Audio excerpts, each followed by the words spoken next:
So these next two pages really are about understanding Maple and sometimes not getting frustrated with Maple. So we're going to play a little game called Spot the Frustrating Syntax Error in what you see. So you'll notice I typed in some Maple code and then it spit out this big long honking error. But see if you can spot the error in the code. What's Maple giving me a hard time about? So if you want, you can hit pause and just kind of look at this or take a look at your notes real quick. So if you've had a chance to look at it, you probably have noticed that it says error in DE Tools option keyword blah blah blah, all this stuff. And then this is what I had typed in. On, times Y outside. This thing right here, that's what's given it trouble, was not in the allowed set of options.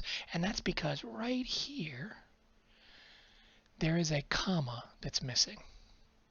It interpreted me multiplying all that by y, but actually what I meant was a comma right there, right in between that bracket and the y, because each one of these little options needs to be separated by a comma, and so all of these initial conditions stop there.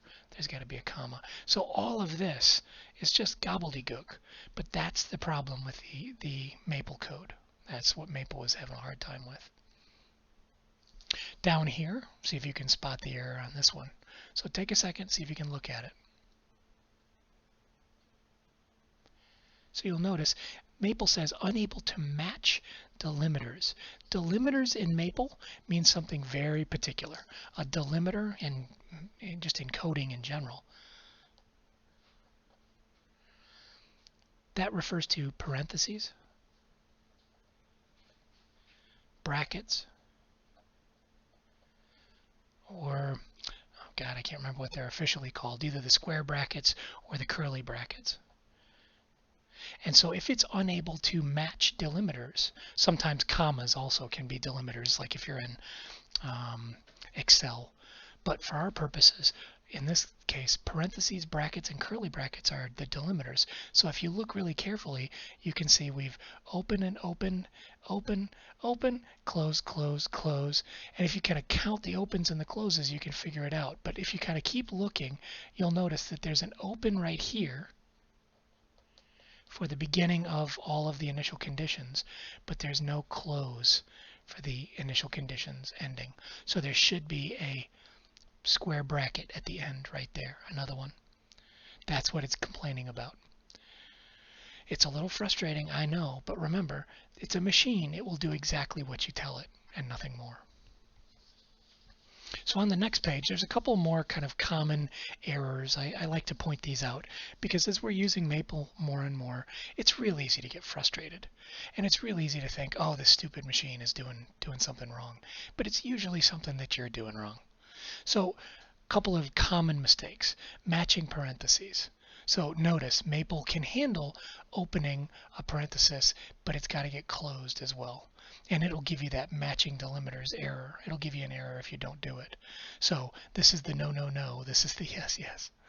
And so Maple can understand it when you close the parentheses. But if you don't close the parentheses, it won't do it. It's a little frustrating, especially for those of us who get used to using the calculator. Because the calculator usually doesn't care if you close the parenthesis. But Maple does. So the second one that's on this list is don't forget to specify when variables are functions. And we've already run into this in class a couple of times. Sometimes you type in, you get going really fast, and you think, oh, it's a differential equation. Take the derivative of x with respect to t, and that's equal to 2xt. And you try to name the equation, and notice what it says. It's saying right here, 0. That's because it's saying the derivative with respect to x of this thing called t, or sorry, I did it backwards, derivative with respect to t of this thing called x, and it interprets the x right here, it interprets it as not a variable, but, or excuse me, not a function, but a variable, an unnamed variable. And so it sees it and says, what's the derivative with respect to t of this thing called x? Well, x isn't a function of t, or else you would have said so, so it must be 0.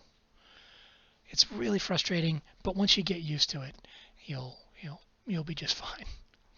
So down here, another thing, common mistakes. when you're typing in plot, you want to plot two things. You want to plot